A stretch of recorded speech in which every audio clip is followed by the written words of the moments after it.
Olá, eu sou a Sara e hoje a minha missão é te ajudar a ouvir e obedecer. Fica por aí. Oi, meu nome é Daniel e mais uma vez eu tô aqui para ajudar você a pensar e se enxergar dentro da história que Deus tem para sua vida.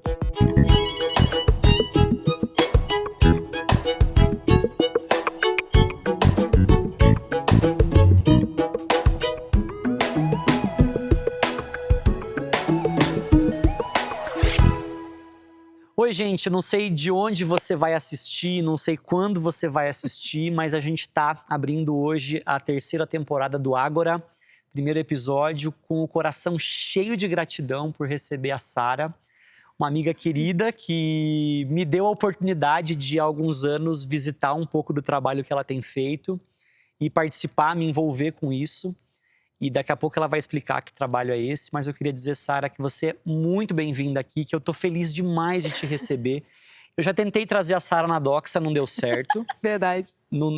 mas Deus sabe a hora certa de fazer Ele as sabe, ele coisas. sabe. E a gente tá muito feliz de te receber para conversar com os nossos jovens, falar com a nossa igreja.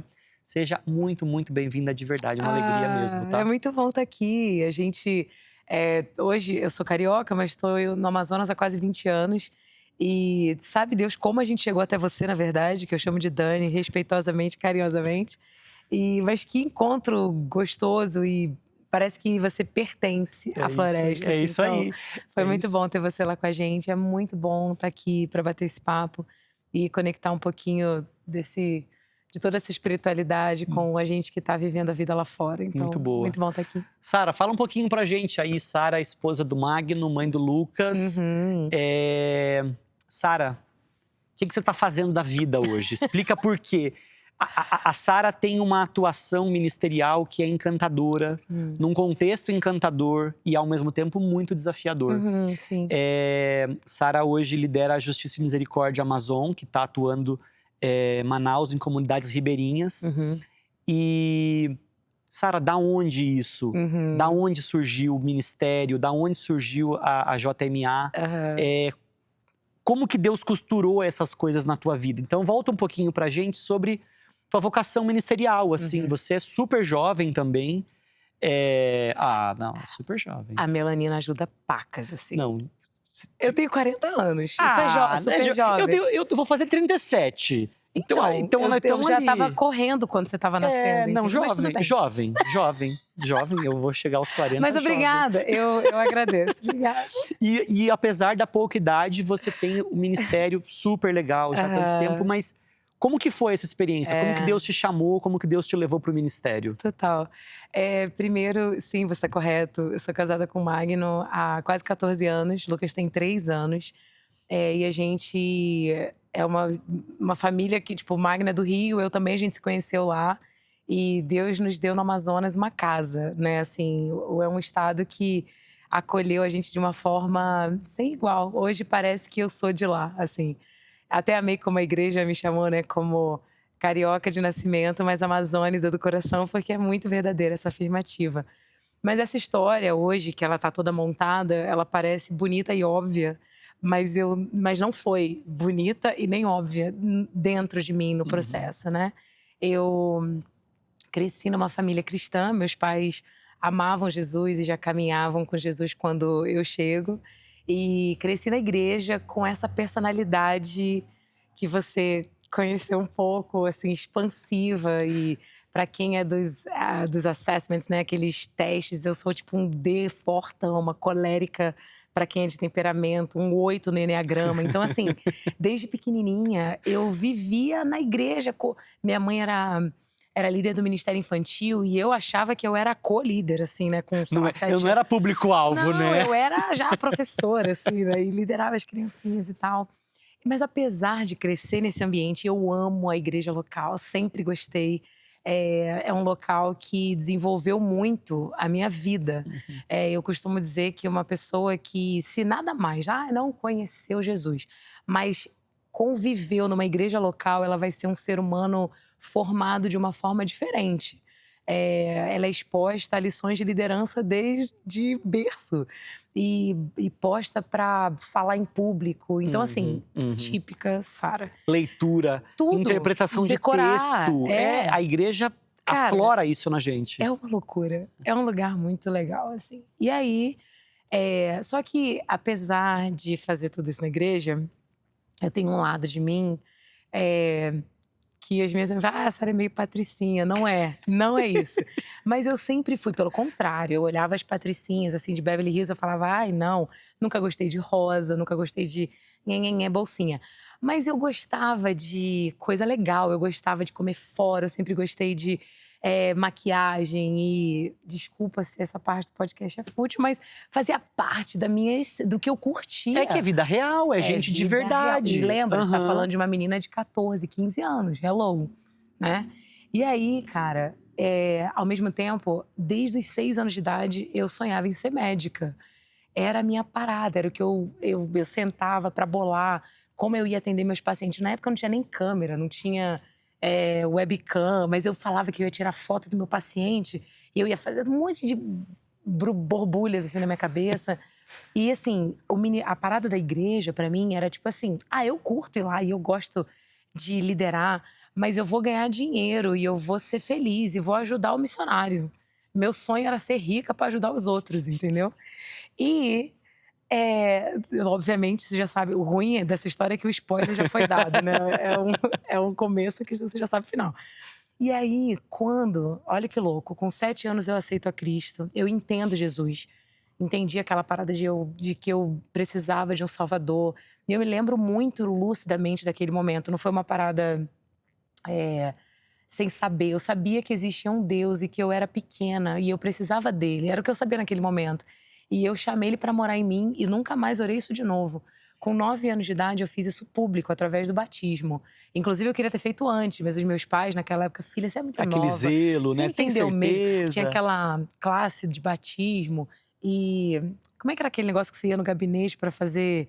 Tipo confissão de… Profissão de fé, profissão de fé. Ai, meu Deus, só sei que eu era cega, agora eu vejo. Eu sou É o suficiente, é o suficiente. Eu sou de Jesus de verdade, tal. Com 9 anos, então, eu me batizo. Com 14, aí, beleza, continuei nessa crescente com Deus. E aí, Deus foi me chamando pra perto. Sabe quando você tá em casa? Eu não sei se você já viveu isso, assim, mas eu tinha vontade de ler minha Bíblia. Eu queria… tipo assim, meu irmão tava vendo TV e eu queria ler a Bíblia. Eu não era… Essa não é a Sarah raiz. Tem alguma coisa de Deus aqui nisso. Estranho. Aí, com 14 anos, Deus começa a falar comigo. Eu lia a Bíblia e a Bíblia falava comigo. Eu tava em Mateus, aí tava tendo um negócio de Jesus e tal, e aquilo falava. Talvez você já tenha vivido isso, ou você que tá ouvindo agora já ouviu aquilo. Quando aquilo ali se transforma e aplica, imprime em você. Aí eu, caraca, Deus tá falando. Não é palavra solta. É como se Deus… Deus conversando comigo. Estranho, mas gostoso demais. Aí eu vivi uma crise porque eu queria me batizar de novo, porque eu senti que agora eu conheço Jesus. Acho que agora eu sei quem Deus é.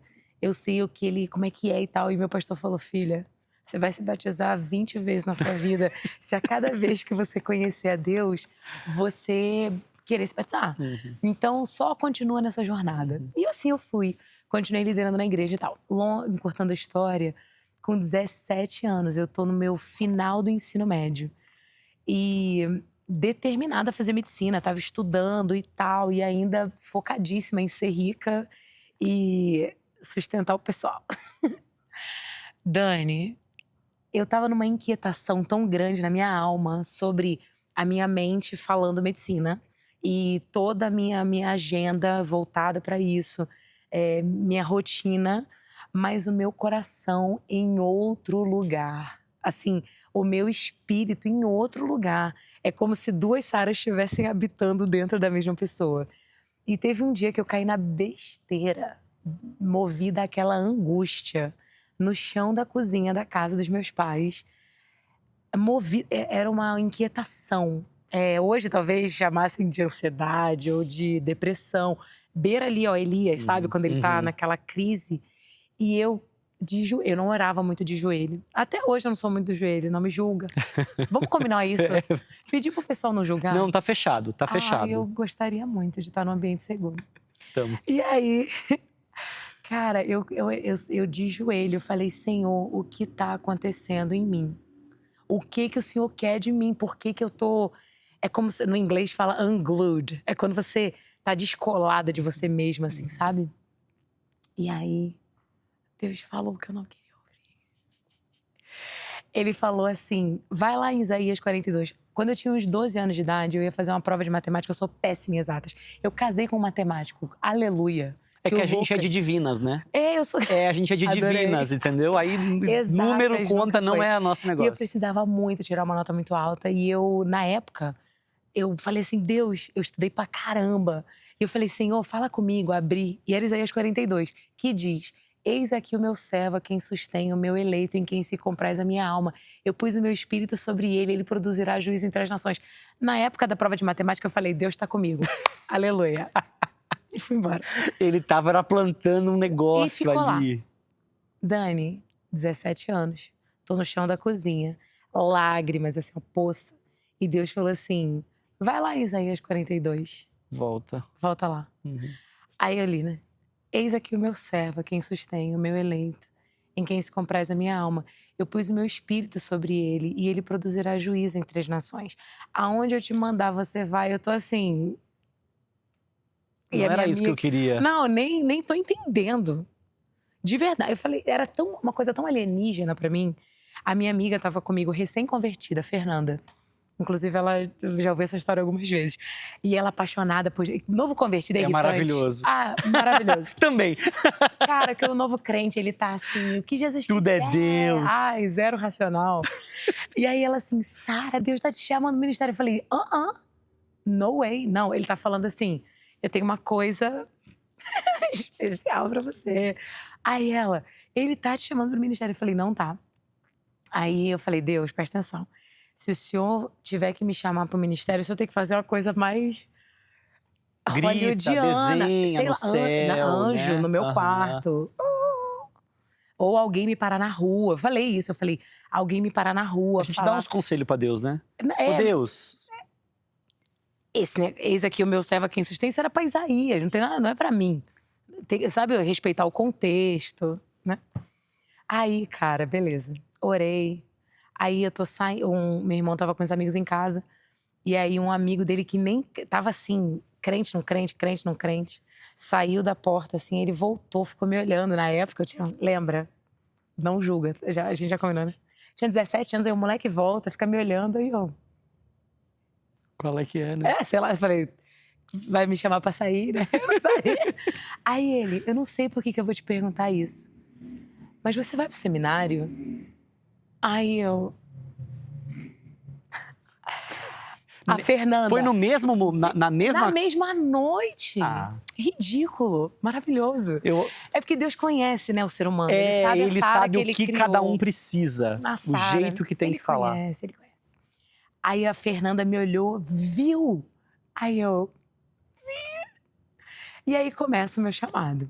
Só que por que todo esse dilema também? Além dos meus sonhos, claro, de ser médica e de ter traçado um futuro, plano de bem e não de mal pra mim mesma, e eu achava que Deus estava alinhado com eles, tá? Eu tinha certeza que Deus tinha desenhado aquilo pra mim. Até porque não é isso. O que mais seria, né? E tal. E aí, E assim, legítimo, né? Não tô 100%. querendo uma coisa ruim, eu quero não, servir. né? Não era nada ilegal, nem imoral. Era bom e eu ainda ia retribuir com a obra, né? E tal. E aí, cara, começa uma jornada, porque naquela época, de novo, lembra?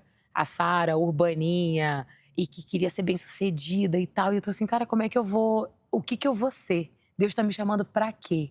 E aí eu entro numa crise de silhueta. Em que silhueta eu me encaixo? Né? Silhuetas possíveis, lembra?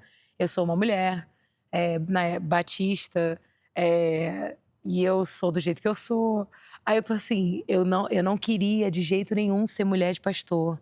Eu não queria ser, eu não tenho dom, eu acho que, tipo, do ensino, da pedagogia e tal. Então eu não queria ser líder de educação religiosa. Missionária nem de graça e nem pagando. Era a última opção da minha vida. E eu falei, cara, Deus, será que Deus chamou a Fernanda? Eu fiquei assim, o Senhor me chamou pra quê? As referências Não tinha, eu não apontavam cabia. para outras direções, né? Eu não cabia. Uhum. Do jeito que é assim, né? Daquela época, Jesus redime muita coisa, né? Ele molda a gente, ele vai... E inclusive, usa a gente para se tornar novas referências, né? Eu Para acredito oferecer que novas sim. referências. Eu Porque acredito que sim. talvez não, tenho certeza, que o que você vive no ministério hoje inspira um perfil de pessoas. Eu Nós somos necessários em lugares distintos para inspirar pessoas distintas, né? e é um novo tempo também. Importante colocar isso na linha, na Aham. timeline da vida, porque isso a gente está falando de 1997, 98. A gente está em 2026. Uhum. Uhum. Naquela época, você ser chamado significa você vai, na minha realidade, ou para o Iber, que era o núcleo missional, Uhum. muito Da mulher, denominação, feminino, né? da Aham, denominação aham. em que eu estava inserida, ou para o Seminário Teológico Batista do Brasil, que foi para onde eu acabei indo, porque eu falei para o Iber, naquela época, se falar de silhueta, eu falava essa silhueta. Mas olha que doido, né? Porque a nossa denominação ainda era bem de vanguarda. No sentido da consideração pela mulher. Porque você Completamente. tinha ainda um contexto, assim, bastante desfavorável para uma atuação ministerial feminina. Total. E aí a gente, como denominação, construiu um negócio ali, mas talvez em alguma medida também muito restrito, né? Ó, Nichado. mulher no ministério é isso aqui. Pá. Ou era menina de educação religiosa, ou era missionária, Aham, ou mulher de pastor. aham. Os 3 bolsões que pouco me atraíam. E aí, onde que eu entro nisso, Fiquei né? pau com Deus. Eu passei um ano, e é louco para alguns crentes entenderem isso, porque eu tava com o Senhor, eu tava andando com Ele, não me desviei, pelo contrário, eu tava no seminário, mas chateada. Uhum. O Senhor arruinou a minha vida. Essa era a minha sensação. Obedecendo, mas assim. Porque tem gente, Dani, que fala assim: não, quando é de Deus você tem paz. Quando você tiver que tomar uma decisão, você vai sentir paz. Eu falei, cara, naquela época não era muito paz, não. Era uma convicção densa. A presença que eu senti naquele dia que Deus falou comigo era tão denso que tudo que eu não queria, eu me sujeitei àquilo, porque a voz de Deus foi evidente, foi clara. Alegria não estava. Ai, que maneira agora essa chamada. Não estava. Paz, muito menos, que eu tô assim, acabou. Agora eu vou viver de quê? Eu vou ter que vou pedir dinheiro e vou, sei lá, ficar orando por farinha no campo. Eu tinha umas coisas na minha cabeça que eu falei, não foi isso que a gente sonhou, né, e tal. Então, naquele momento, eu lembro do dia que Deus falou assim, Sara, filha, depois de meses no seminário. E assim, orando, não tava, como eu falei, tava dedicada. Não tava desviada, fazendo não. devocional, falando com Deus. Mas assim, o senhor sabe que você estragou minha vida, né? Eu tô aqui, mas assim, beleza, eu tô aqui, tô estudando. Tirava nota boa, lia minha Bíblia, mas o senhor estragou minha vida, né? E tal. E teve um momento que Deus falou pra mim assim, você precisa superar isso. Pra eu te mostrar o que é a sua vida. Uhum. E eu me lembro de, numa oração, falar assim, algo do tipo, Deus, pra mim agora o Senhor arruinou o meu caminho. Mas eu te perdoo. Eu tô vendo, mas Beirou, né? é do tipo assim, ok, mas eu escolho confiar. Uhum, uhum. O que E é, aí entra a então? fé, né? Porque essa romantização da obediência a Deus não é o que a Bíblia mostra. A Bíblia, inclusive, relata o encontro com Deus muito mais na natureza do conflito. Pô, o cara sai com a coxa lesionada, mancou o resto da vida. Então, assim, essa coisa do que hoje o pessoal posta no Instagram, né? Devocional, florzinha, a Bíblia, eu respeito, mas isso não se parece. É uma roupagem atraente e real até. E eu acho que ela Mas é o uma parte. o processo Isso nem pode sempre. acontecer, mas eu acho que o encontro com Deus, muitas vezes, tá mais nessa direção. Do conflito, porque arruína mesmo algumas das coisas que a gente planejou. E Deus tem um jeito de chamar quem não quer, né? Quem não é adequado. Cara, eu tô na Amazônia. Não existe alguém mais urbano do que eu. Uhum. Eu amo concreto, poluição, ar-condicionado. Tava aqui perguntando do Starbucks. Entendeu? Falei, pô, o Starbucks tá fechando, que eu tentei comprar um café. Eu tenho prima minha aqui que medita e abraça a árvore. Poderia ser ela. Aí deu, entende? Essa coisa invertida do reino, né? E nem sempre vai ser legal e divertido no começo. Mas olha que louco. Deus, ele tem esse marco comigo do tipo assim, Sara, abre a mão, deixa eu te mostrar o que eu tenho pra você. E eu acho importante reafirmar o contexto diante das silhuetas, porque eu tô assim, tá. Aí sabe onde é que eu caí, Dani? Eu falei assim, eu não vou ser mulher de pastor, que eu não sou. Deus preserva. Não arruinou tudo. Ele te deu umas colheres de chá. Ele botou uma gota de mel no meu chá. Aí eu não vou ser ministra de educação religiosa e não vou ser missionária. Eu falei, eu vou ser teóloga. Eu sempre gostei de escrever. Eu gostava muito de ler, de escrever. Eu falei, vou escrever, vou estudar e tal. E aí, eu tô no seminário, Deus fala, deixa eu te mostrar o que acontece, o que eu tenho pra você. Eu começo a trabalhar, na época, na Junta de Missões Nacionais, como diretora do executivo na época. Eu tinha 19 anos. Uma criança. E eu estava secretariando o executivo da época. E aí, comecei a mexer, como eu falava inglês, porque quando Deus me chamou, eu fui morar fora 1 ano. Meu pai, coitado. Aí vai pros pais, né, que estão ouvindo esse negócio, talvez. A gente faz esse negócio aqui na igreja, de trazer no púlpito e dedica ao Senhor, que siga os teus caminhos. Mas o meu pai sonhava com a medicina comigo. A gente fazia conta aonde iam ser meus consultórios e tal. Quando Deus me chama, meu pai chora. Até hoje, eu não sei se foi de alegria, de emoção plena. Tinha uma lágrima lá, o motivo. De desespero, de tristeza, não sei o que é. Mas ele fala assim, meu Deus. Mas eu me lembro dele falar pro meu irmão assim, Vitor, vamos trabalhar. Vamos trabalhar que a gente vai bancar a sua irmã. Eu falei, mas não era pra ser assim. Graças no consultório. a Deus. Aleluia, glória a Deus. 20 anos depois, ninguém me banca. Assim, o Senhor me banca de verdade. Mas olha que louco, né? E aí, quando eu falo pro meu pai, ele fala, filha, vai orar. Passa assim, só pra ter certeza. Eu falo, pai, eu que não queria ouvir. Mas se você quiser, ele falou, vai pros Estados Unidos, passa 1 ano lá. Eu falei, quem não quer? 17 anos? Vou Agora, orar em inglês. Passagem, ainda mais eu. Morei em Chicago, foi muito legal.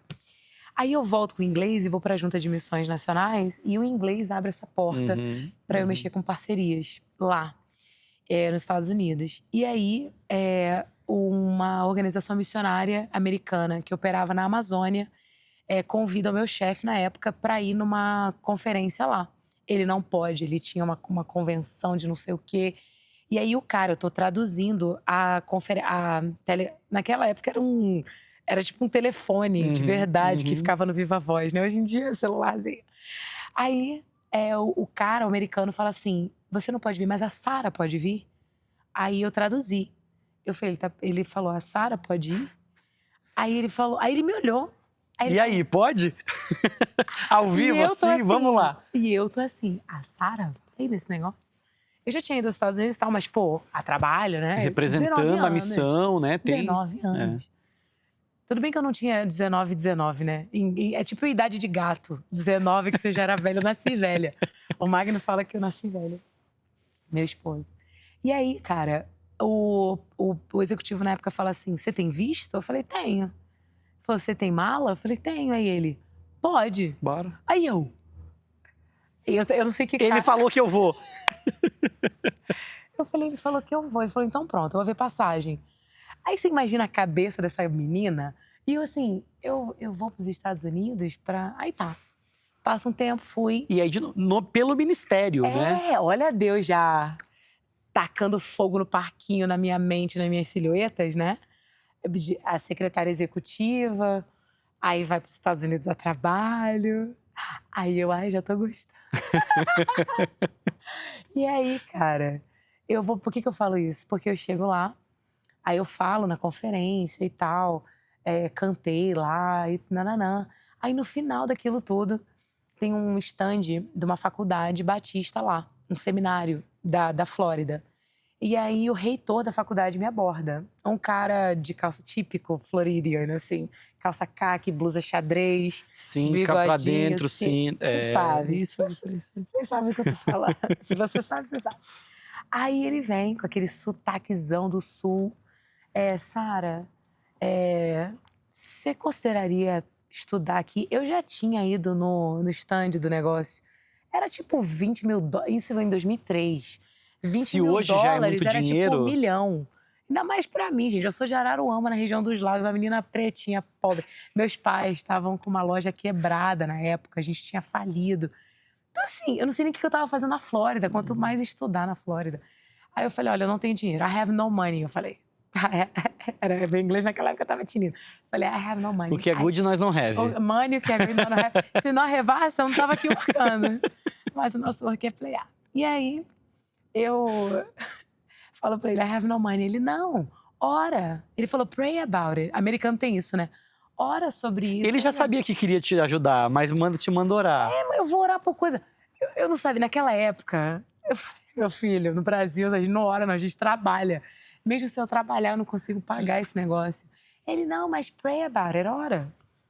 Aí eu, sure. Aí abracei, né, dei a mãozinha pra ele, peguei o cartão, fui pra casa e falei, Deus, orar pelo quê? Falei, eu não tenho, eu não tinha nada, assim. Aí, Deus vai, encurtando a história, me dá, lógico, uma bolsa. Aí eu não tinha passagem. Eu fui numa igreja aqui em Piracicaba, a igreja da minha avó. Fui lá só agradecer, que é o círculo de oração da minha avó, orou. Na Batista não tem círculo de oração, não. É tipo a MCA. MCA. Círculo de oração é mais... É o meu contexto agora. Mas a mulherada atacou pra orar e Deus fez tudo que tinha que fazer. E aí, no final, um cara, de novo, blusinha xadrez, de Piracicaba, sotaque forte, bigode. Eu tenho uma coisa com blusa xadrez e bigode. Acho que Deus se manifesta na minha vida de blusa xadrez. Se fosse imaginar como é Deus, né? Olha, o Deus que aparece pra mim de vez em quando, ele vem de blusa xadrez e bigode. Aí o cara fala pra mim assim, e eu não dava nada, assim, não dá R$1 pelo cara. Ele falou assim, o que falta? Eu falei, nada, irmão, só vim aqui agradecer. Já tinha conseguido visto, meu pai fez um empréstimo, mas não sei o quê. Eu falei, cara, a única coisa que falta é a passagem, mas Deus vai prover e tal. Ele, não, eu vou dar a passagem. Aí eu, lembra da silhueta, né? Aí eu falei assim, mas irmão, É bastante, é bastante. Tá? Não, tá aqui meu cartão, faz contato com a minha secretária. Aí já começa. Acabou que ele era dono de uma metalúrgica lá, nessas coisas daqui, né? E de Deus. Enfim, longa história curta. Fui pra faculdade na Flórida. Quando eu e lá foi onde eu me encontrei com o Amazonas. Porque foi num período em que eu tinha que fazer estágio. E aí, na faculdade lá, eu fiz 1 ano e meio de Seminário do Sul, lá no Rio. E me transferiram para a Faculdade da Flórida. E aí, no meu estágio, eu vim para cá, para o Amazonas, em 2006, 2007, 2008. Vim fazer o meu tempo de estágio lá. E aí, Dani, é outra temporada, porque, cara, eu nunca tinha... Primeiro que eu não vou pra mato. Esse negócio de retiro da igreja, que o pessoal vai pra acampamento. Vamos pro hotel? Não pode ser no hotel? Um hotel fazenda, eu acho. O pessoal vai... Eu já tô vendo tanta gente me julgando. Mas eu peço... Vida real Mas aqui. Verdade. Vamos lá. É isso aí. Só que lembra, essa mesma Sara que tinha essas frescurinhas, ela sempre amou o Senhor.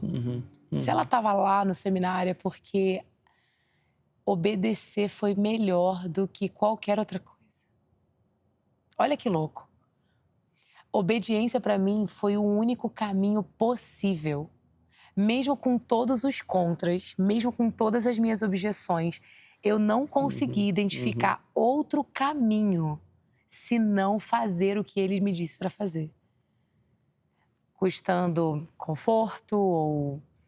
E eu até acho engraçado, porque na minha época, talvez seja da minha época também, tinha um negócio, uma vibe de larguei tudo para uns missionários que falavam, eu larguei tudo pelo Senhor, eu tinha um cachorrinho que eu amava e eu deixei para trás. E eu nunca tive essa parada em mim. Eu achava isso uma fala tão perigosa, assim, porque imagina que eu caso com o Magno, e ele tem lá na casa dele uma mãe que fazia feijãozinho quente para ele todo dia. E ela lavava a cuequinha dele. Aí ele vem pro casamento e fala, eu tinha uma mãe, eu larguei minha mãe que cozinhava feijãozinho preto. E eu lavava minha cuequinha. Eu falava, filha, volta pra ela. Sabe aquela sensação? Porque fala com um apreço por essa realidade. Como se eu larguei tudo. Eu falei, cara... Isso molda um super-herói também, né? Nossa, eu nunca vou ser alguém disposto a isso. E aí a gente... Super crentes Dimmer, e né? crentes normais. Porque a gente usava muito um crente comum. Eu Fulano é sou pastor, bem fulano é comum. missionário e fulano é um crente comum. Crente comum. Prazer, crente comum. Assim, all the way, assim, de verdade. Então, olha que louco, né? Ao mesmo tempo que Deus estava redimindo tantas coisas em mim, colocando em perspectiva o que realmente importa, me mostrando alegria em lugares que eu nunca imaginei Porque sentir. precisa redimensionar, É outra reequalizar parada. todas as coisas. E aí ele, mesmo assim, me leva pra fora. Sabe aquele negocinho de Deus falando assim, calma, filhota. Vou te levar pra brincar também, não é só gafanhoto, não. Tem o dia do mel, sabe? Tem o dia do mel e tal. E aí, cara, quando eu chego no Amazonas, que eu vou, aquela mata, e tudo que... Não sei se alguém aqui já foi pro Amazonas, né? Você já teve lindo. essa oportunidade. Você voa de dia? Foi, eu cheguei de dia. Cara, Não, eu saí de dia, eu cheguei de é noite. enlouquecedor, Mas assim. a grandeza É um daquilo. tapete verde que não acaba. E rio pra todo lado. Que pra uma pessoa, tipo a minha prima que abraça a árvore, ela estaria em Nárnia. Eu tava assim, Senhor Jesus, Que eu Senhor tô Jesus, fazendo Senhor aqui? Jesus. Senhor Jesus, assim. Aí, pousei. A sensação que eu tava pousando no Rio, mas era uma pista. Manaus, uma cidade enorme, que me deu um tapa na cara. Falou, minha filha, isso aqui é metrópole. Me respeita. Não, eu lembro eu fui pra lá 2 anos atrás, e o pessoal, nossa, que difícil. Eu falava, gente, vocês lembram da Zona Franca de Manaus? Isso é o maior polo de produção que tem no Brasil, tem a Zona Franca de Sim, Manaus. sim. Então, ainda é que eu sou do litoral, tá? Eu sou caiçara, então eu posso bater Litoral nos paulista? paulistas. É, Ah. sou capial, né? A pessoa de São Paulo, ela acredita que não existe mais nada além do frenesi, da loucura que ela vive aqui. Mas existe muita coisa. Tem muita coisa E lá. Manaus é uma baita É cidade. enorme, tem um monte de shopping e tal, não sei o quê. Então, assim, já cheguei e falei, olha, até que não é tão ruim. Aí saí do avião e tal, mas me pegaram, me botaram num carro que eu fui pra uma balsa. Aí já começa a ficar roots, né, assim. Aí a balsa achava uma. Mas, assim, aí vi posto gasolina boiando, posto de gasolina flutuando e mercado flutuando. Isso assim, já não é mais na cidade, mas indo no interior, onde eu tava indo servir. E ali, minha filha, Deus abriu a tampa de um mundo que eu falei assim: meu Deus do céu. Ainda aterrorizada de água, de mato. Não gostava de bicho, até hoje eu não gosto de bicho, eu não faço caminhada na selva. Mas as pessoas, Dani. É porque eu não fui preparada, eu fui assim, ó, com a guarda baixa. Cara, quando eu sentei com uma família amazonense, assim, pra comer cará, que é tipo uma raiz, né? Uma mandioca, Um né? aipim com manteiga, café, cheio de açúcar. Aquele café ralo com açúcar. Aí você começa a ouvir a história do povo, cara. Uma casa que não tinha nada, nada. Era madeira, um cômodo só, rede. Aí o banco que tinha, ela levantou. Senta, irmã, senta. O melhor, né? O melhor Senta. pra te receber. E aí, assim, começa a me contar as histórias deles e tal. E eu, de novo, guarda baixa. Eu não tava pronta. Me apaixonei, cara. Eu não sei dizer. Eu tava no meu habitat totalmente não natural e totalmente confortável. Como que explica isso aqui, né? Aí é doideira, né? Aí me deram tracajá, tartaruga pra comer e umas coisas que eu fico assim. E eu amarradona, desconfortável, mas amarradona e delicioso. Aí eu fico assim, só idiota. Olha o que você não teria comido. Eu brinco que se eu fosse médica, uma psiquiatra de sucesso, porque psiquiatra hoje deve estar muito milionário, né? Eu dou dinheiro lá de vez em quando. Se não deveria. Acho que eu deveria ir mais. Uma psiquiatra de muito sucesso. Eu digo que eu não conseguiria pagar pelos lugares que Deus me levou, assim.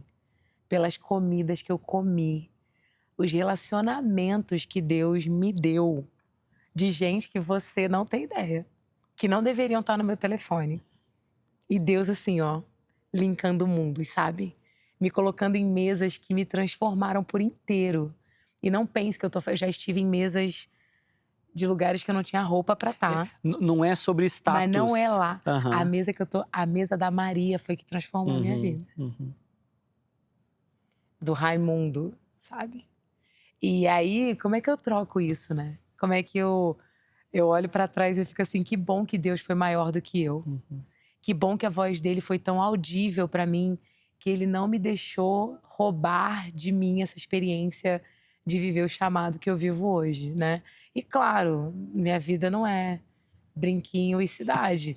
Eu tô no Solimões tomando picada de mutuca o tempo todo, passando calor, comendo coisas. Já comi jacaré em tribo indígena que eu não deveria, assim, não deveria. A água que aquele jacaré tava, não deveria.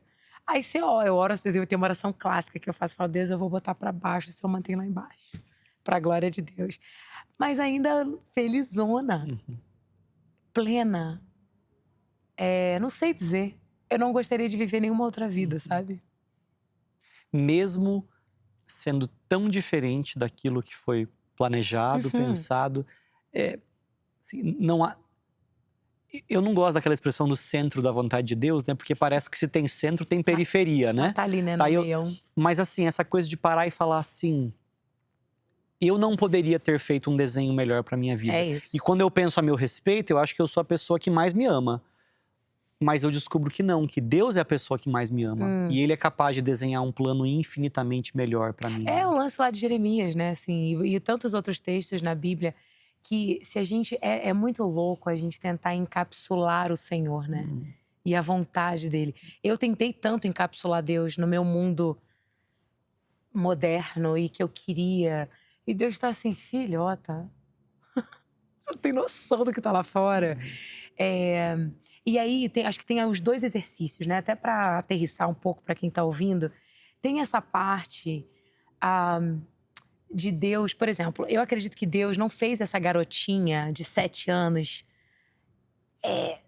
sapeca e líder à toa. Ele me moldou, ele fez essa forma para mim, para você, com uma intenção. E muitas vezes essa intenção, ela vai para esse lado de ministério integral e tal, mas tem o cara que é tipo o melhor de vídeo e de edição e que Deus tá assim, olha o que eu vou fazer através da sua vida, onde você tá.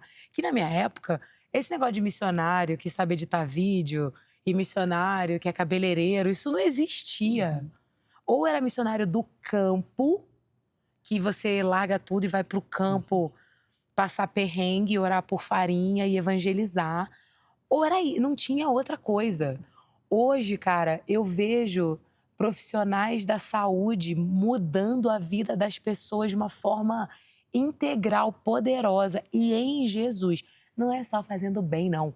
É tipo Jesus encarnado na frente de outra pessoa que tem a chance de conhecê-lo, porque aquele médico tá fazendo o que tá fazendo. E acho que isso humanizou a experiência, humanizou no melhor sentido da expressão, porque acessibilizou. Servir a Deus não virou mais o privilégio de uma casta sacerdotal elevada, superior, que habita na espiritosfera. Isso, graças a Deus, acabou na sinagoga. E agora, em Jesus, somos seus servos, né? É todo nosso. E essa mentalidade é fundamental, né? Porque não é mais aquela coisa assim, o que é o seu papel? Eu boto uma grana lá. E às vezes bota o que sobra, né? E parece que está fazendo um grande favor para Deus. Não, é a vida que é posta diante dele. E essa vida posta diante dele, às vezes é no campo missionário, lá no Amazonas com os ribeirinhos, às vezes é no consultório, no escritório, para quem vai na Faria Lima. Então, tudo isso diante de Deus, tudo isso feito para a glória de Deus. E resgatar isso é fundamental. Totalmente. Você sabe que uma coisa que Deus foi... Ele é engraçado, né? Deus sabe como a gente pensa, ele vai dando os visuais que a gente precisa. Porque ele moldou, né? Porque isso aí é criação de Deus. Duas coisas. Sara in natura, vamos falar assim? In natura. Criada por ele, tal. E tem a Sara redimida. E redimida é um termo tão complexo, mas tipo assim, é como se Jesus, quando Jesus vem pra minha vida, ele tem umas coisas que ele fala assim, caraca, o pai arrasou nisso aqui, né, Sara? Olha isso aqui, que maneiro. Olha, filha, olha aqui, ó, mantém, tá? Mantém. Isso aqui, filha, vamos. Deu, né? Pecado estragou isso aqui, né? E além do meu temperamento sem Jesus é uma bola destruidora. Sabe aquele clipe da Miley Cyrus, assim? I came in like a wrecking ball. Cara, um colérico sem Cristo, eu não sei como é que ele socializa. É um trator, ele pode né? destruir as pessoas. E como que pode isso, tão destruidor, nas mãos de Meu Deus, Deus. faz algo pro reino, avança, Abre a cria. mata. Aham. Uhum, entendeu? Então, tem essa parte de, dentro do que seja lá o que for que Deus está incomodando o cara para fazer, ele vai preservar essa natura que ele não criou errado, ele criou certo. Uhum, Mas uhum. ele redime o que a gente É vai... voltar ao original, porque ele faz tudo novo, né? Mas é a partir do que ele já tinha feito. Que a gente é criação de Deus, É. realizada em Cristo É Jesus. bom, ele olhou e falou, É. caraca, Sarinha, show. Mas aí ele tem a chance de moldar, Uhum. né? E aí ele não vai só moldar temperamento, fala, paixão, gosto. Meu paladar mudou. Uhum. Eu sempre gostei de comer, eu como pra caraca.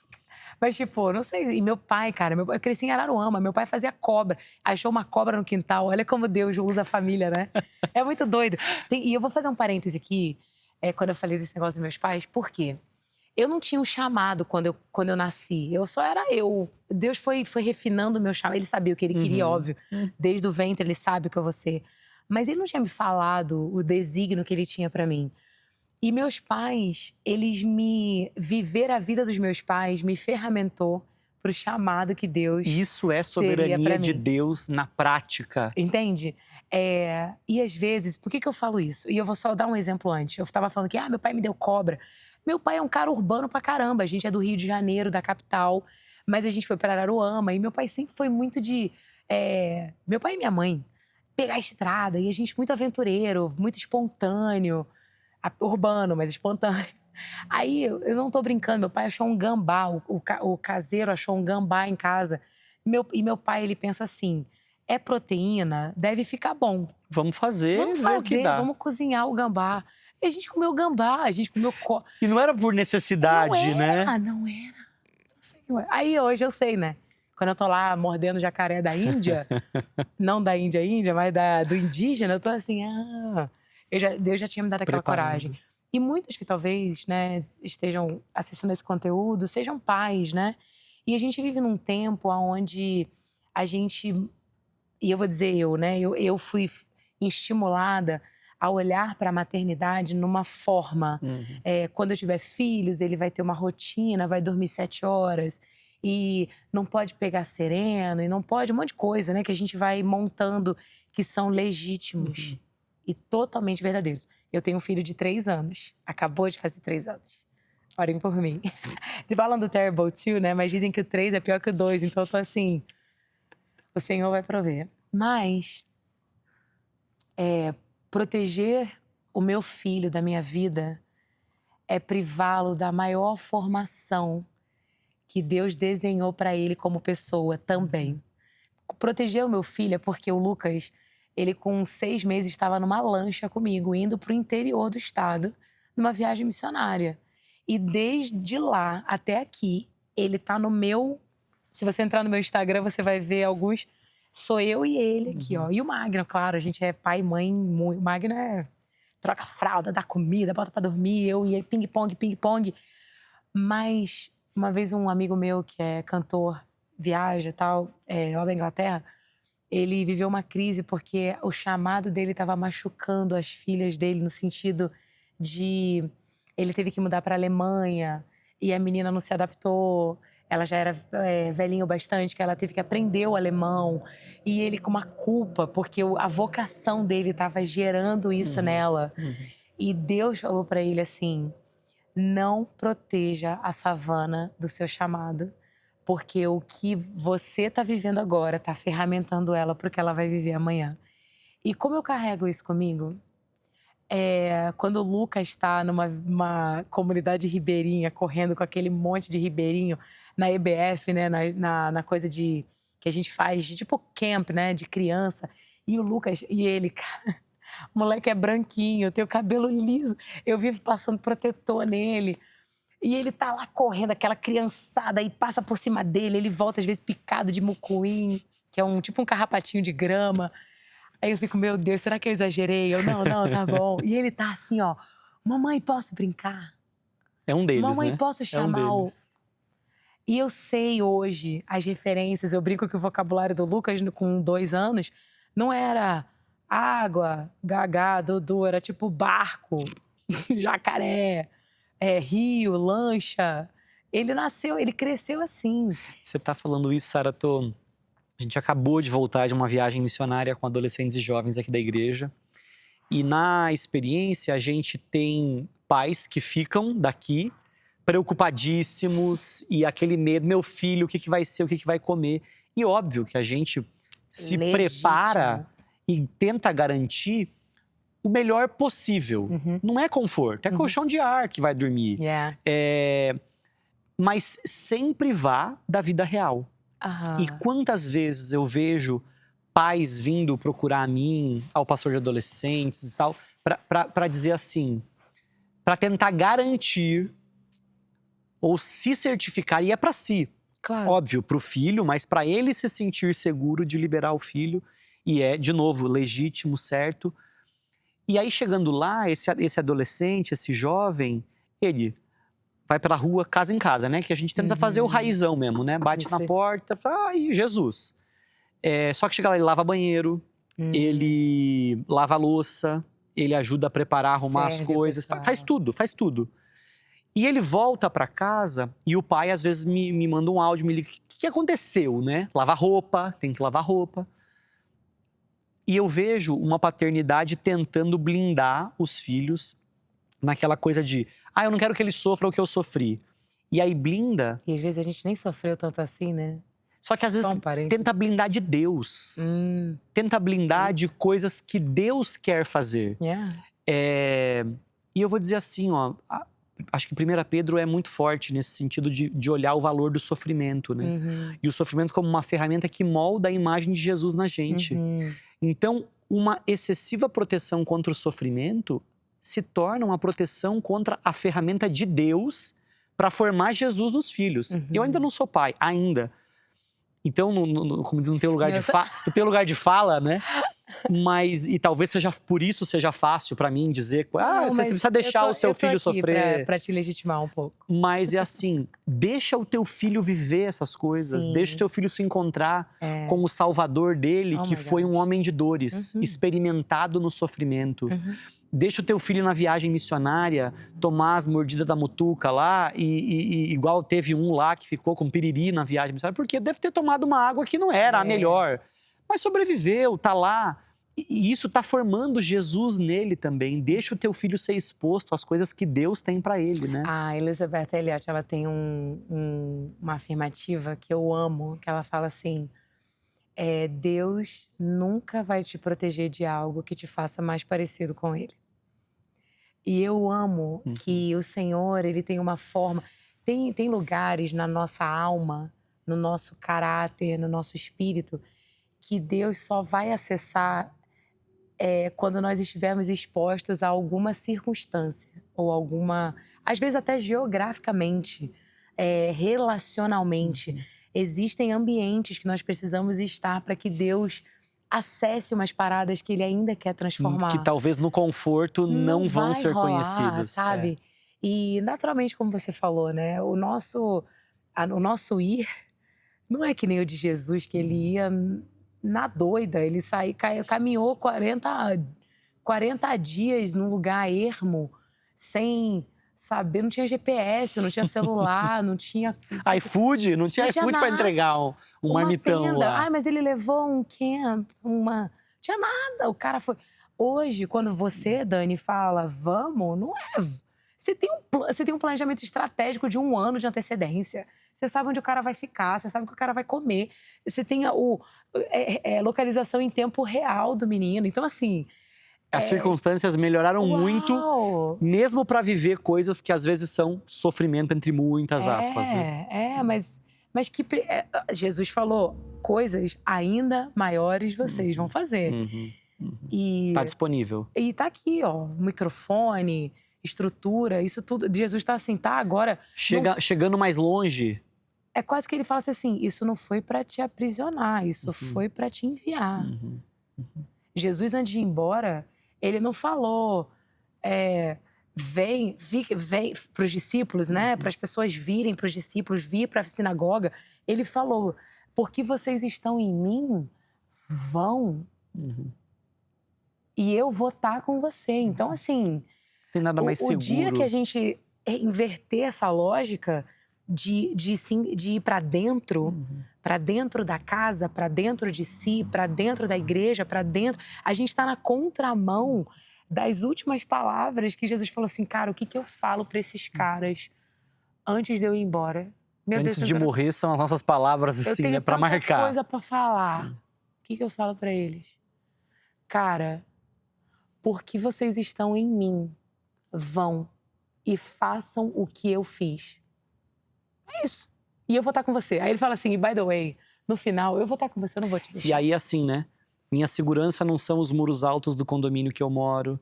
Minha segurança não são primeiro milhão antes dos 30, a casa de aluguel que tem que ter. Muito legal conseguir ter essas coisas. Eu e Magno estamos trabalhando pra isso, eu vou, né? Mas a minha segurança última é saber, eu estou nas mãos de um Deus que não me desampara. Ele está comigo, ele cuida de mim. Isso é. Sara, como que esse passo que você deu ali, então, primeira viagem missionária para esse contexto, até chegar, então, Justiça e Misericórdia, a função que você desempenha hoje, onde que vira e dá esse passo para viver essa dinâmica atual? Então, eu venho para o Amazonas em 2006, 2007, 2008, como estagiária, assim. Então, tipo, você tá ali, en passant. Alguém tá resolvendo tudo. Eu tô ali, como é que eu posso te ajudar? Claro, como um D, eu aprendi a seguir, foi uma maravilha, assim. Foi uma escola, sabe? Aprender esse lugar de servidão, de submissão a quem tá liderando. E hoje em dia a gente tem muito esse lance, né? De não me arrependo de nada. Eu fiz porque eu preciso. Falei, cara, isso não é um caminho, Não é né? real. A gente precisa aprender a ter alguém maior que a gente. Deus, de última forma, né? Mas saber se sujeitar um ao outro. Se você tá liderando, Dani, como é que eu posso te servir? Esse modelo de Jesus, né? Da liderança servidora. E foi escola para mim, né? Aprendi muita coisa no estágio, mas aprender a servir com humildade, sabendo que eu não conhecia o contexto, foi muito legal. E aí eu volto para a faculdade, e nesse tempo todo eu tô assim, beleza, o que eu vou fazer quando eu sair daqui? Aí, pensando, eu já fui para missiologia, né, que foi um jump no meu chamado, que Deus teve que ele teve que dar uma pausa, porque eu achava, quando eu fui para a Flórida, tinha um curso lá que chamava Christian Counseling, aconselhamento cristão. Achei um charme. Eu falei, então é isso. Eu vou ser terapeuta crente, eu vou ser psicóloga de crente e tal. Isso soava tão corporativo e o divã, cafezinho, alinhava com a Sara, né? E aí botei lá Christian Counseling na aplicação, na matrícula, né? Aí deu um pausa lá que tava tudo certo e o cara falou assim, não, agora eu preciso de um tempo. O processo pausou de uma forma muito abrupta, muito sem noção. E eu falei, o que aconteceu, Dani? Eu deitei de barriga no chão. Falei, Senhor, o que tá acontecendo aqui? Eu já tava com passagem comprada, visto, tudo. E a faculdade deu um plot twist, assim. Aí eu de cara no chão, Deus falou assim, volta lá em Isaías 42. De novo. Ai, que saco. Por isso que decora, né? Você viu a fluidez? Por isso que decora. Vira e mexe, ainda vou lá. Eu até hoje ainda vou lá. E aí Deus falou assim, esse aqui é o meu servo. E Jeremias 1 foram os 2 textos, né? Que Deus falou muito comigo no meu chamado. Eis aqui o meu servo, a quem sustém o meu eleito, em quem se compraz a minha alma. Eu pus o meu espírito sobre ele produzirá juízo entre as nações. Eu vou te mandar pro norte, você irá, você será bom. Que eu tô assim, não vou pra lugar nenhum. A gente combinou que missionária não. Aí Jeremias 1, antes mesmo de você nascer, eu te conheci, eu vou te apontar pra não sei pra onde, você vai pra não sei pra onde. Você não tem noção. A gente já tinha combinado, né? Não, você já estragou minha vida uma vez. Vai estragar de nada. Aí Deus, como assim e tal? E aí, cara, chororô, mas Deus assim, é isso. Eu quero enviar você. Você não vai ficar num consultório, você não vai ficar numa salinha escrevendo livro de teologia. Eu vou enviar você. Aí você faz o quê, né? Tá bom, vou pra missiologia. Quando eu me formo, Eu já sabia que eu estava nessa área, meu coração feliz, fui pra Jamaica, fui pra um monte de lugar, foi muito legal, cara. Por isso que eu falo. Tem coisa que só missionário e milionário, né? Vamos Dizem, tem combinar. essa. Tem. E pior que eu concordo muito com essa afirmativa. E aí, quando eu tô na biqueira de me formar, a Sara Inatura começa a contra-atacar. Vou fazer mestrado, aí comecei a aplicar para um monte de lugar, porque aí comecei a traçar uns planos assim. E Deus fechando todas as portas. E finalmente o Amazonas me chama para ir para lá. Uma organização missionária americana me chamou para ser a coordenadora de missões deles lá, liderar a organização. E um longo processo para mim, porque eu tô assim, a mata era férias, não era vida. Como é que eu vou viver na floresta? Assim, aí Deus me leva lá em Mateus, né? Quando ele fala, né? Se eu cuido dos lírios do campo, se eu cuido das aves do céu, quanto mais eu vou fazer Quanto mais, né? Cara, ele foi alegórico nesse texto para mim. Devocional. E eu acho que muitos de nós, Dani, tem um incômodo santo. Uma coisa que Deus te incomodou quando você era jovem ainda. Eu costumo dizer que Deus, ele nos chama porque a gente vê.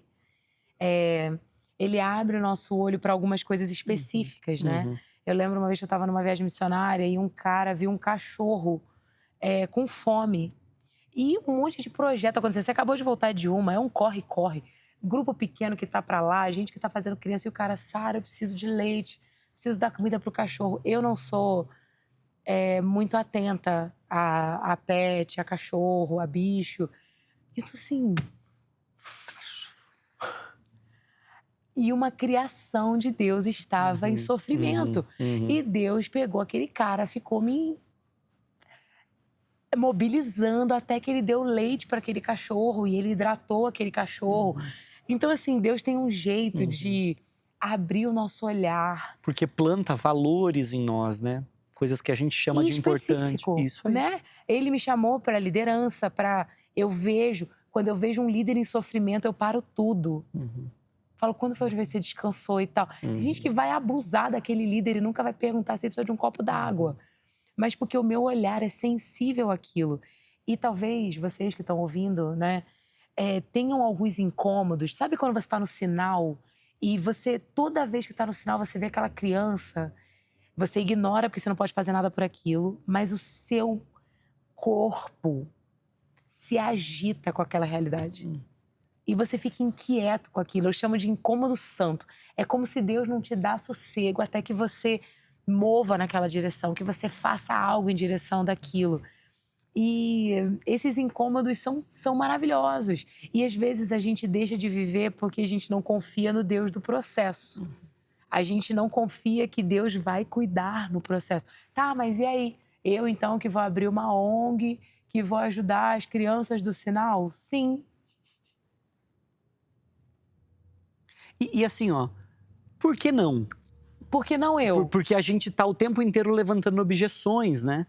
E por que não? E outra coisa, talvez não seja uma ONG, mas você talvez vai ser o cara que durante a sua vida inteira vai ter um kit criança no banco de trás do seu carro. E todo sinal que você passar, você vai deixar uma bíblia infantil com aquela criança, com um biscoito recheado, ou então brócolis, se você não for, não for desses.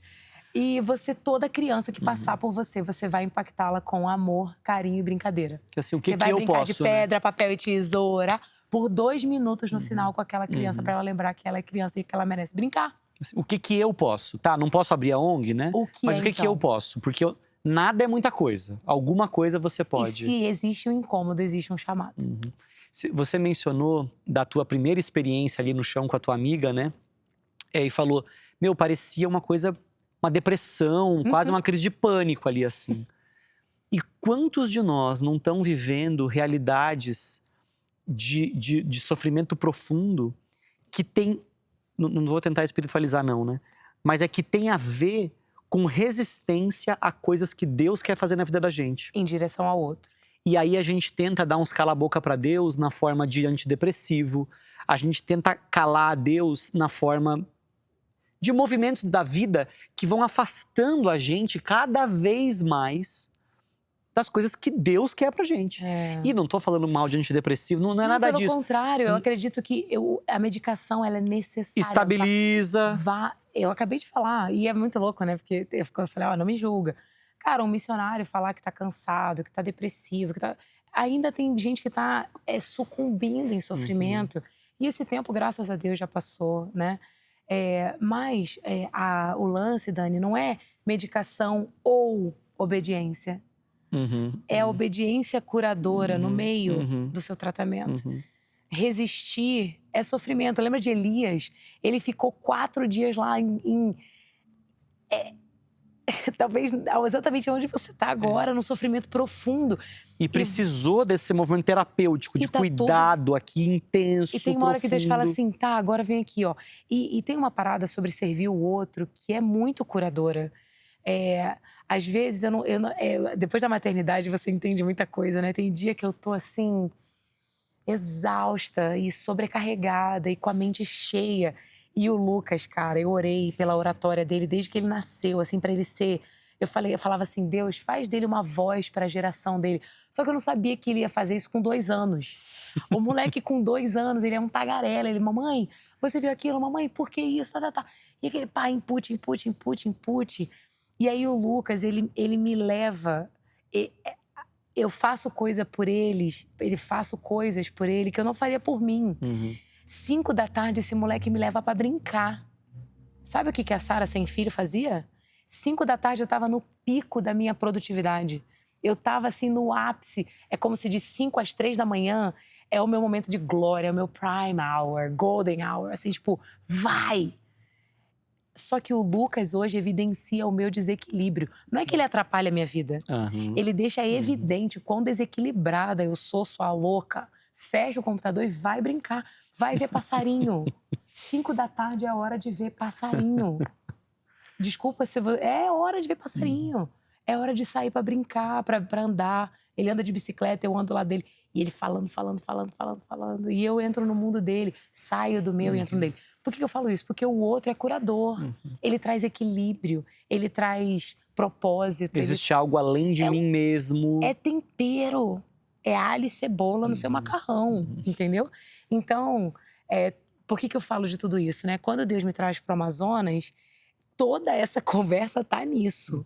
Porque quando ele fala assim, Sara, não se preocupa com o que você vai comer, não se preocupa com o que você vai vestir, não se preocupa onde você vai morar, não se preocupa com floresta, porque se você estiver em mim, você tá segura. Se você estiver em mim, dentro do meu sangue, você tá no lugar que você nasceu pra estar. Então vai tranquila. E aí lá, aí tem, né? Ah, Sara não gosta de mata? Não, mas eu amo gente. Tem gente lá. E ele me fez me apaixonar pelo povo de lá. E aí eu começo a conviver com as dores locais e eu vejo 0 evangelho quase. Em alguns lugares, tem lugares no Amazonas hoje que se a pessoa quisesse saber de Jesus, ela não teria para onde ir. Eu já acordei com uma vontade de entender o que é essa inquietação. É Jesus, né? E ela não tem um lugar para ir, porque não tem uma igreja no raio de 200 quilômetros em volta dela. Isso assim, beira o ridículo pra gente aqui em São Paulo, porque você aqui tropeça em boteco e igreja, e às vezes eles são vizinhos, né? E ouvir isso pra alguém que tá vivendo essa loucura, São Paulo, é quase que parar e falar assim, você tá falando a verdade? É real isso? E é verdade. Eu já conheci alguém que eu não conhecia o nome. Porque eu fui lá falar de Jesus. Falei, então, tô aqui e tal. Quando era pequena, Jesus, a pessoa me olhando. Eu falei, você já ouviu falar de Jesus? Ela, não. Isso não é no Oriente Médio. Não é na Oceania. É aqui, dentro do Brasil. Ouvir isso é muito chocante. Porque eu acho que a gente vive essa loucura aqui e às vezes romantiza a obra missionária. Porque talvez ouve um missionário narrar algumas coisas e fala assim, não é possível que em pleno... Não, mas eu caio da cadeira toda vez. E você chegar a esbarrar com alguém assim, inclusive, existe alguém de verdade? Não, eu tô falando Jesus, eu demorei Uhum. a acreditar. Que não tinha pano de fundo. Porque a gente, hoje, né? O Brasil é um país católico. Então você menciona Jesus, a pessoa pode não crer a partir da fé Quase evangélica. ecumênico, né? Mas é uma coisa assim, não, Jesus Jesus é massa, né? Jesus é legal. O fã-clube é meio difícil, tal, mas Jesus é demais. Cara, o fã-clube é meio difícil. Mas aí você chega num lugar que diz assim, não, Jesus, aqui é muito difícil de acreditar. Então, quando eu chego lá e eu vejo tudo isso, principalmente aí vem a Sara, que Deus criou do jeitinho que criou, que adora solucionar problema, que é atraída por desafio, movida pelo impossível. Cara, o Amazonas é o meu case de vida. Terreno fértil. Só que onde é que eu errei? Onde é que eu demorei? Eu passei um tempo da minha juventude, agora que eu sou um pouco mais velha, achando que eu que ia resolver. Só que coisa do tamanho de Deus, só coisa do tamanho de Deus que resolve, entendeu? E eu acho que eu fiquei grisalha tentando resolver. Com ele. Não é sem ele, não. Mas eu fui muito com a força do meu braço, assim. Com ele, entende? Nele. Mas assim, e Deus tá assim, filhota, quem rega essa mata? Já parou pra pensar nisso? Olha o tanto de verde que tem aqui. Quem é que rega isso aqui?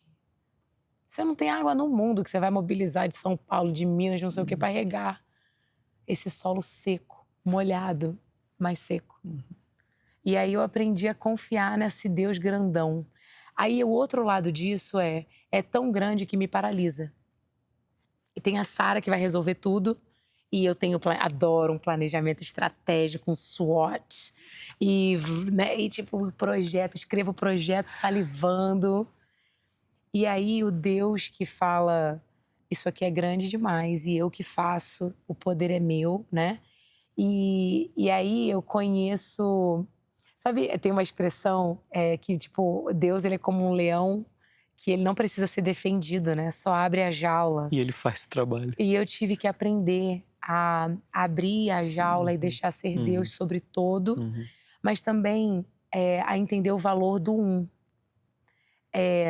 Uma conversa é tão importante quanto um auditório de 3.000 pessoas.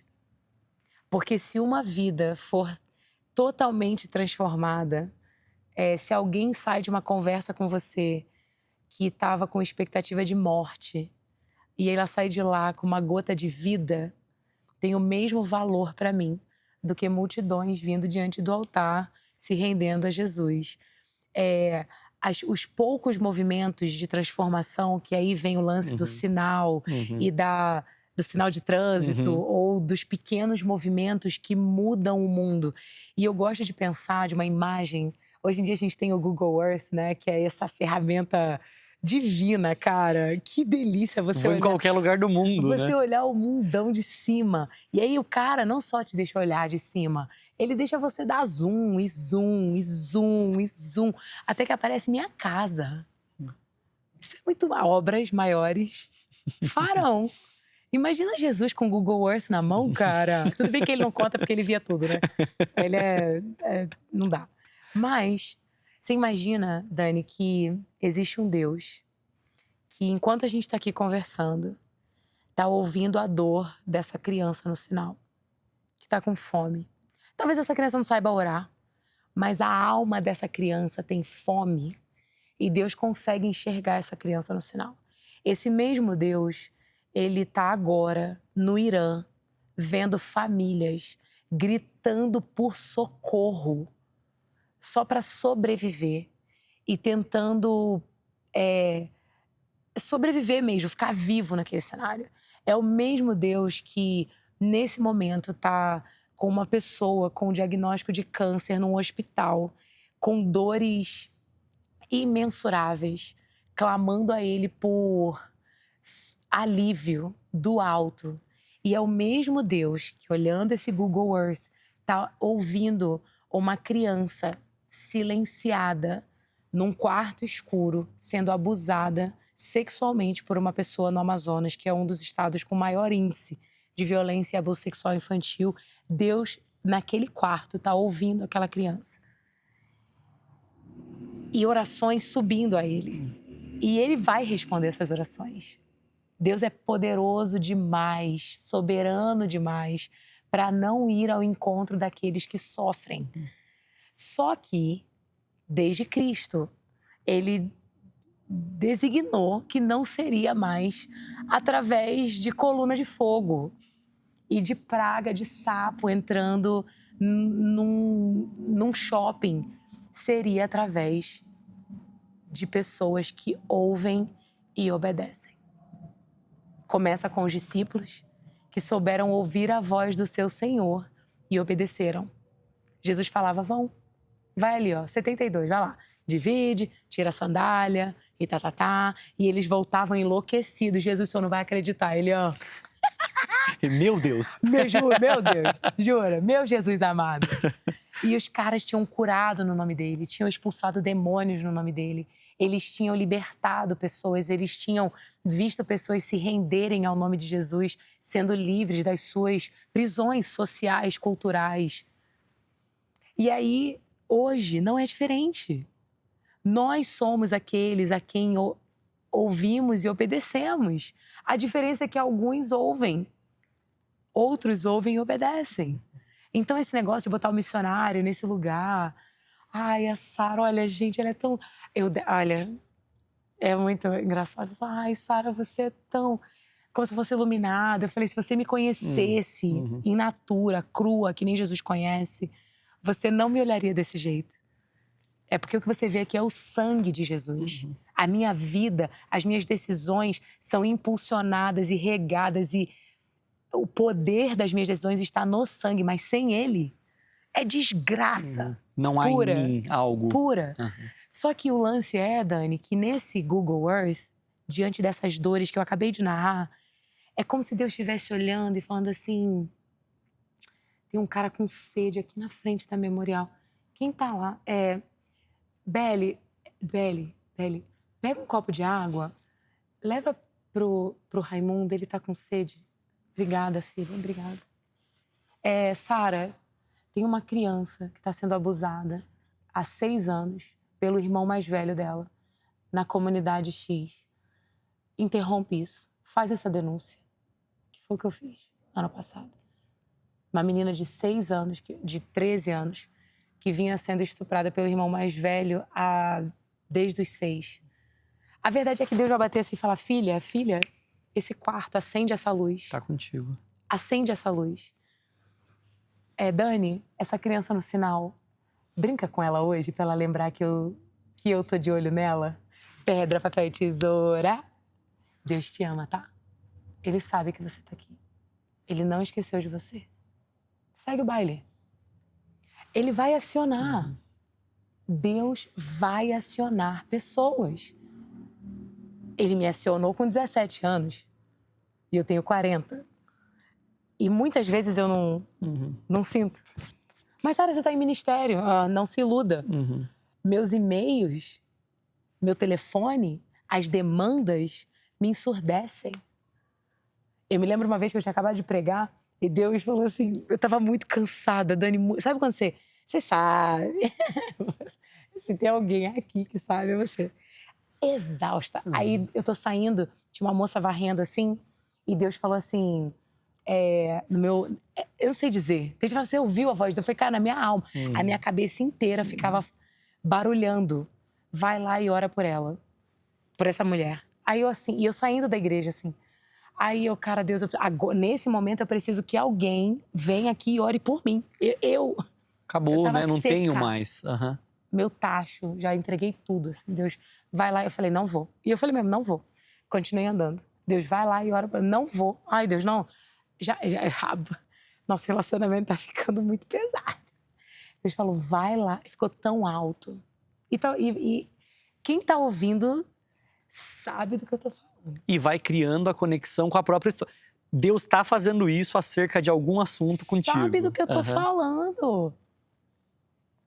Alguém que tá andando com Jesus sabe do que eu tô falando.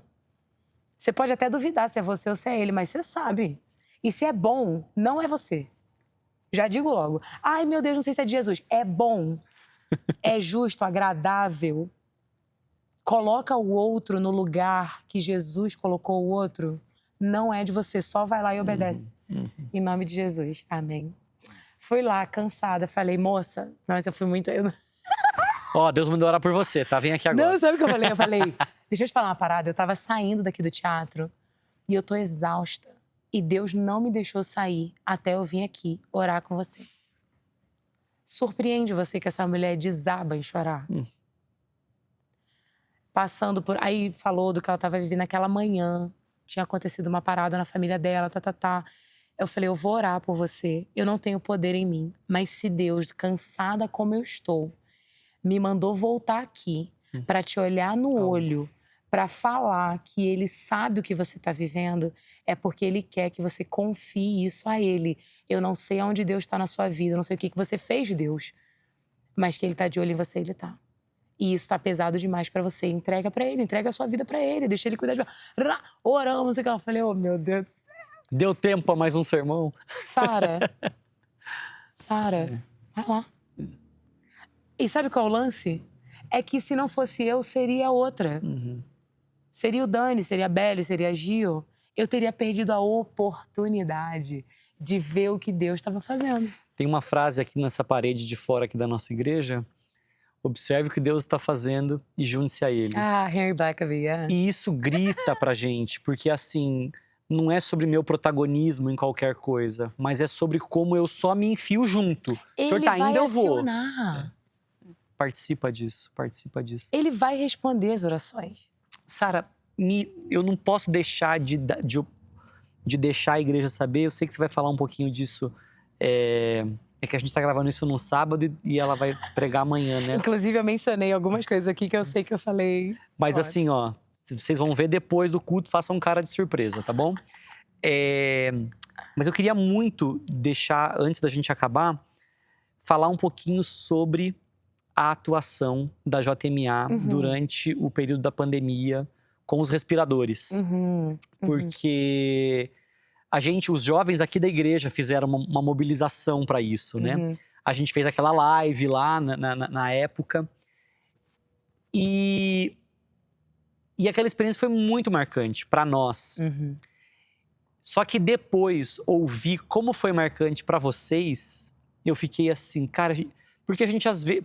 Porque tem isso, né? Você foi lá, conversou com a mulher no final do culto. O que aconteceu depois? Não sei. E tem coisa que a gente não vai saber. E nem é pra saber. E não é. Mas às vezes, Deus fala assim, eu vou deixar você entender um pouquinho do que significa estar nas minhas mãos, do que eu posso fazer. E quando eu te ouvi falar sobre como foi esse movimento, o que Deus fez disso, eu falei, eu percebi Deus fazendo isso. Eu vou deixar você saber um pouquinho do que significa estar nas minhas mãos. Sim. Queria que você contasse um pouquinho como que foi, como missão foi parar na mão de vocês. Para quem não está lembrado, né, a gente teve uma crise de abastecimento de oxigênio muito forte ali. E na época, os jovens aqui da igreja, a gente fez uma live, chegou ao nosso conhecimento sobre a Justiça e Misericórdia, a missão. E a gente falou, vamos fazer alguma coisa, vamos ajudar, vamos levantar dinheiro para comprar o oxigênio. E como que isso caiu no colo de vocês? Total. Dani, como pano de fundo, né? A JMA, por vocação, ela existe para capacitar a Igreja Ribeirinha para que ela, através do cumprimento da grande comissão, chegue em lugares que a gente nunca vai chegar. Existem, e eu vou chegar onde você me perguntou, mas acho que é importante, porque a nossa vocação é isso, é treinar pastores, treinar líderes, capacitar essa igreja local. A gente vai com viagens missionárias o ano todo, aonde esses pastores estão, como uma força voluntária para impulsionar o ministério dele, para ajudá-lo a evangelizar as áreas que eles não conseguiriam, ou então demorariam muito tempo, muito mais tempo, né? Então, o nosso chamado, ele está muito bem estabelecido como organização. Lógico que dentro disso, né, a gente tem um escopo educacional, onde a gente constrói escolas, estabelece biblioteca ribeirinha, em lugares onde... Porque o ser humano, ele é inteiro, né? Até aquela palavra muito comum, dele ser holístico. Ele não é só vamos lá dar Jesus. E essa criança que não tem acesso à alimentação básica. A gente tem um programa de segurança alimentar, ela não tem acesso à escola, ela não tem acesso, às vezes, a uma casa com segurança. Então, a gente tem um programa de segurança, proteção à criança muito forte dentro da JMA. Então, as nossas atividades, elas estão muito bem estabelecidas. E sempre, assim, desde que a gente botou no papel em Deus, elas assim estiveram. Em 2021, e isso se aplica no negócio da sua empresa, acho que tudo parou. Tudo teve que você teve que perceber aquele momento. Você foi obrigado a parar. Não é sobre... O que é proteção à criança no meio de gente morrendo sem respirar em casa? Então, foi um momento que... Eu me lembro, no dia 14 de janeiro, foi quando os hospitais secaram. Assim, a gente não tinha mais... Começou dia 10, dia 14 a gente viu que não tinha oxigênio em vários lugares. E, além disso, para contexto geográfico, o Amazonas é o maior estado do Brasil. Nós temos 62 municípios, só que Manaus é a única cidade, metrópole, tá? Então, é como se, por exemplo, UTIs só estão em Manaus. O interior não tem acesso, eles têm acesso ao UBS, a um postinho de saúde, a hospitais menores, né, com não acesso a procedimentos mais complexos. Então, naturalmente, os hospitais estaduais, federais da cidade e municipais até se sobrecarregaram. Por quê? Havia uma variante muito agressiva, que foi a P1, que chegou aqui em São Paulo depois, uns 10, 15 dias depois, salvo engano. Mas lá era uma variante que estava em dias, assim, era como se... e gente sem comorbidade, sem porque não era idoso. Eu perdi amigos de 29 anos, de 30 anos, saudáveis, que lutavam jiu-jitsu, pulavam de paraquedas. Mas essa variante era muito agressiva. Então, o que aconteceu na cidade? Para contexto, os hospitais lotados, as pessoas saturavam baixo muito rápido, porque comprometia a capacidade pulmonar com muita velocidade. Então, os hospitais não davam conta. Em algum momento, tinham 700, 800 pessoas esperando um leito de hospital.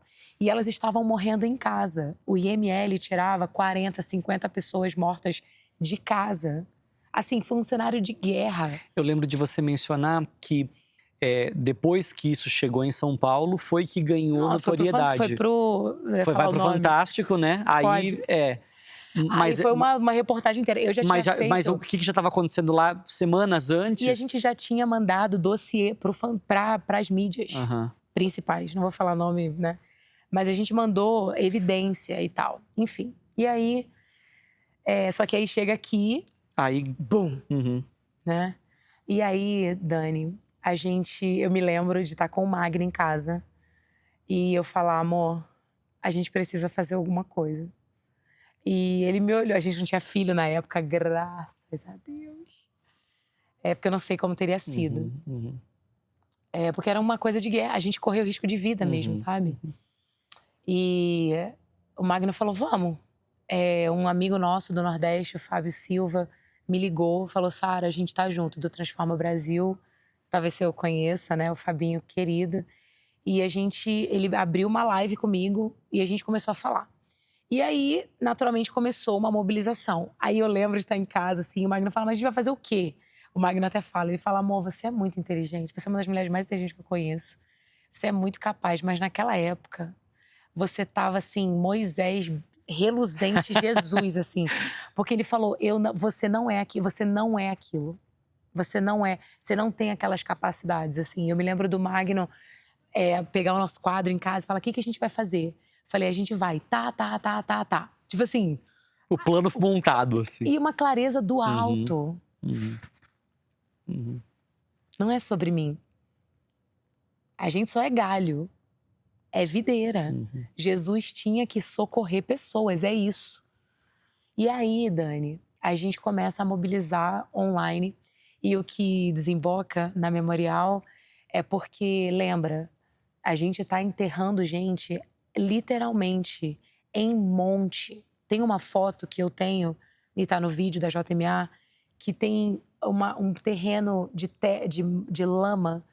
Isso rodou o Brasil inteiro, na verdade. Talvez vocês tenham visto covas que ficavam abertas, pré-abertas. Já preparadas, né? Porque precisava chegar. Eles desmataram o cemitério porque tinha que abrir buraco. Era uma coisa de louco. E eu e o Magno, eu lembro que eu formei um time de doido que falou assim, Sara, a gente também vai fazer, eram 10 pessoas e tal. A gente, assim, tentando sobreviver, não tinha dinheiro, eu não tinha, a minha operação, a JMA não faz oxigênio. Não está no meu escopo de trabalho, não está no meu planejamento estratégico e não está na minha arrecadação de recursos. E eu tô assim, da onde vai sair dinheiro para eu comprar oxigênio? E assim, aonde há escassez, há abuso. Imagina O quanto preço tava. disparando. A gente pagou num litrinho de oxigênio R$7.000, que ia durar 1 hora. Mas quanto vale 1 hora da sua mãe? Quanto vale 1 hora de uma criança em casa morrendo? Dá R$7.000.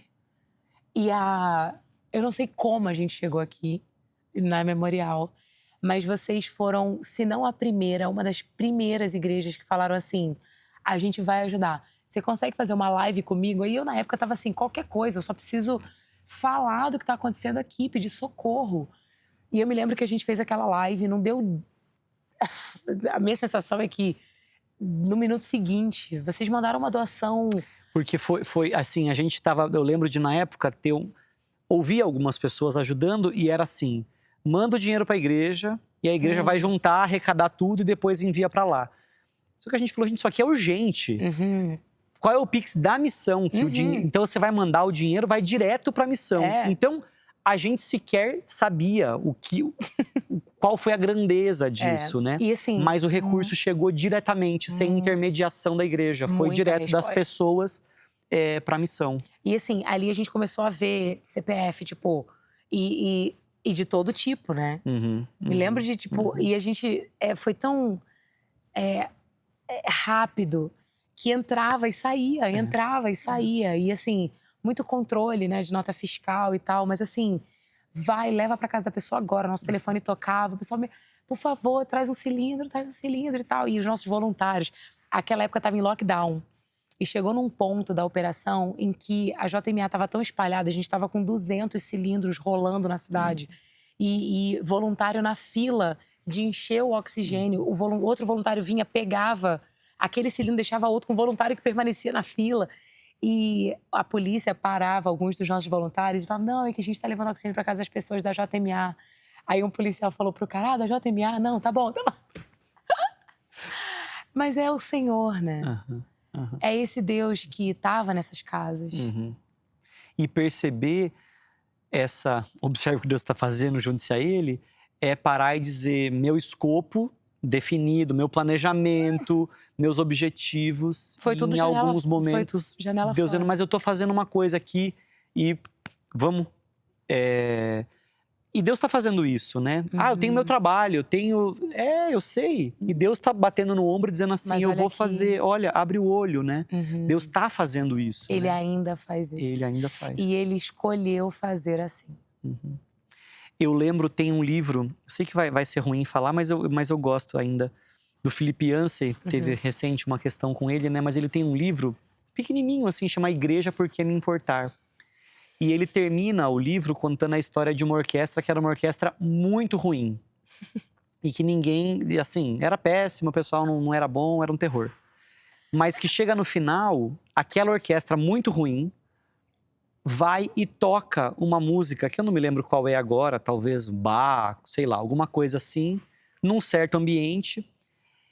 E ele tenta dizer assim, olha, aquela orquestra péssima foi a oportunidade que aquele grupo de pessoas teve de ouvir Bach.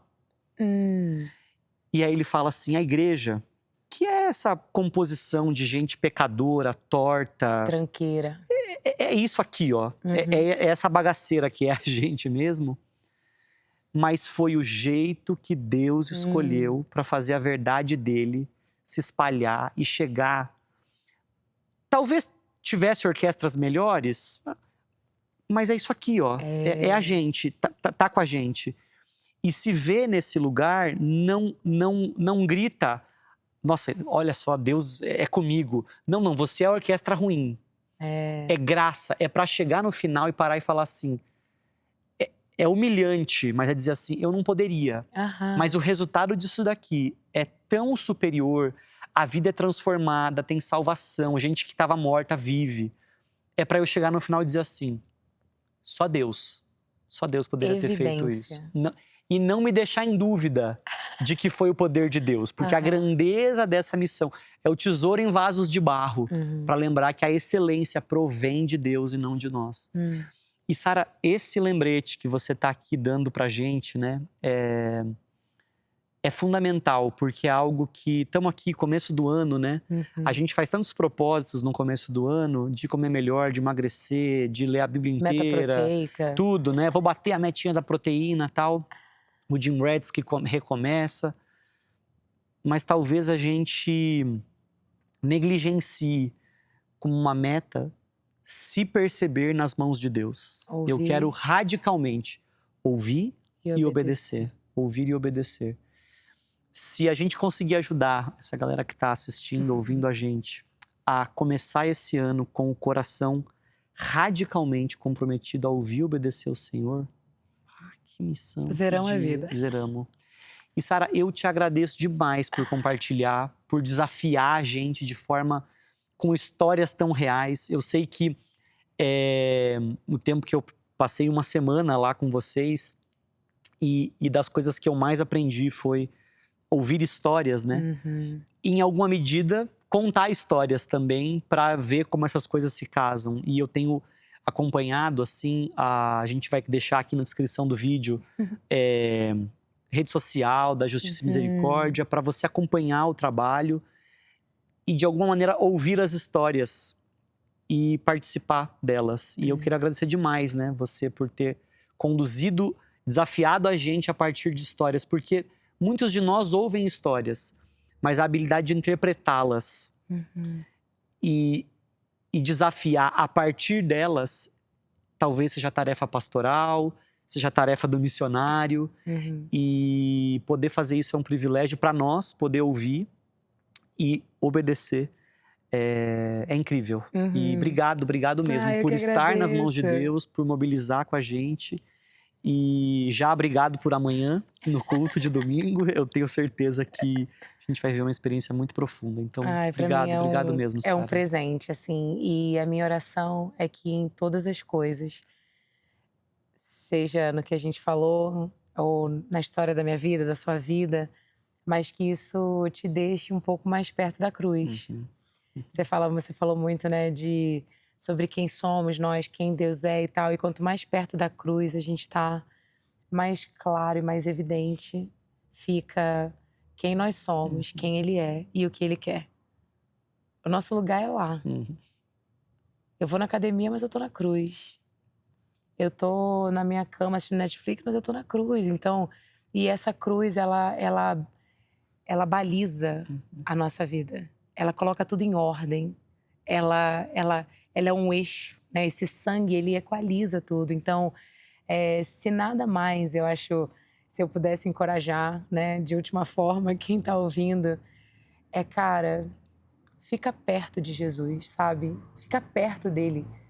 A gente perdeu a habilidade de ouvir Jesus. A gente ficou ouvindo o corte de 15 segundos. Jesus não é o corte. Ele é vida. Ele não cabe num corte. O corte é como se a gente ficasse vendo Moisés vendo as costas de Deus, sabe? Achando que viu tudo. E Deus está assim, você não tem ideia. Aí Jesus face a vem face, né? em carne para que a gente veja Ele inteiro. E eu falo isso como alguém engolindo as próprias palavras.